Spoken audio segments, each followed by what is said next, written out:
Okay. ఇది గాకుండా హుక్కా పార్లర్‌లో మీ ఏరియాలోనే ఒక హుక్కా పార్లర్ ఉంది. వాళ్ళు ప్రతి నెల సేమ్ అదే 4,00,000 పోలీస్ డిపార్ట్మెంట్‌కి ఇస్తున్నారు. ఇదే Revanth Reddy government last year ఫిబ్రవరి 2024 ఫిబ్రవరిలో దీన్ని బ్యాన్ చేశారు. అయినా మళ్ళా పోలీసులు దీన్ని నడిపించడానికి అలౌ చేస్తున్నారు. అంటే ఇప్పుడు దీన్ని బట్టి మనకేమర్థమవుతుంది సార్? రేవంత్ రెడ్డి గవర్నమెంట్ వద్దనుకుంటుంది గానీ పోలీస్ డిపార్ట్మెంట్ వినట్లేదా?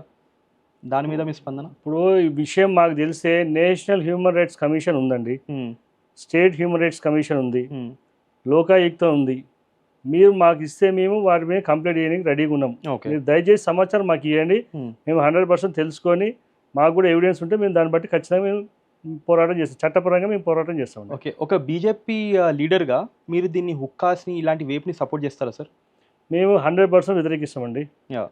ఎందుకంటే ఇవాళ పంజాబ్ రాష్ట్రంలో కూడా ఇటువంటివి ఎక్కువైతున్నాయి. దాన్ని తీసేయాలని మేము ఎంతో ట్రై చేసినా కూడా అక్కడ ఉన్న రాష్ట్ర ప్రభుత్వం అది కొద్దిగా చేయట్లేదు. యాహ్! కాబట్టి మనం దీనికి పూర్తి వ్యతిరేకం. ఓకే. ఒక భారతదేశం యువకులందరూ ఒక ఆయురారోగ్యాలతో ఉండాలని ఈ యొక్క దేశంలో మనం వ్యాయామశాలలు ఎన్నో ఉన్నాయి. మన తెలంగాణలో హైదరాబాద్లో కూడా వ్యాయామశాలలు ఉన్నాయి. అన్నీ మూసుకుపోయినాయి. ఇప్పుడు హ్మ్. జిమ్‌లు వచ్చినాయి. కాబట్టి యువతను మనం మార్చడానికి మనం ప్రయత్నం చేద్దాం. మీకు 100% భారతీయ జనతా పార్టీ తరఫున మీకు సపోర్ట్‌గా ఉంటామని మేము కోరుకుంటున్నాం. ఓకే. ఇదే రేవంత్ రెడ్డి గారు బిల్ ఇక్కడ అసెంబ్లీలో పాస్ చేశారు. కానీ అదే బిల్ మన ప్రెసిడెంట్ దగ్గర అప్రూవల్ ఇంకా పొందలేదు. సంవత్సరంన్నర అయినా సరే. దాన్ని బట్టి బీజేపీకి నేషనల్ లెవెల్‌లో దీన్ని బ్యాన్ చేయాలని లేదా? ఎందుకంటే కస్టమ్స్, జీఎస్టీ ఇవన్నీ మన బీజేపీ కిందకే వస్తాయి. ఇలాంటి హుక్కా, వేపులవన్నీ మనం బయట నుంచే ఇంపోర్ట్ చేసుకోవాలి. బట్ అక్కడ ప్రెసిడెంట్ గారు అప్రూవల్ ఇవ్వకపోవడానికి రీజన్ ఏముండొచ్చు సార్?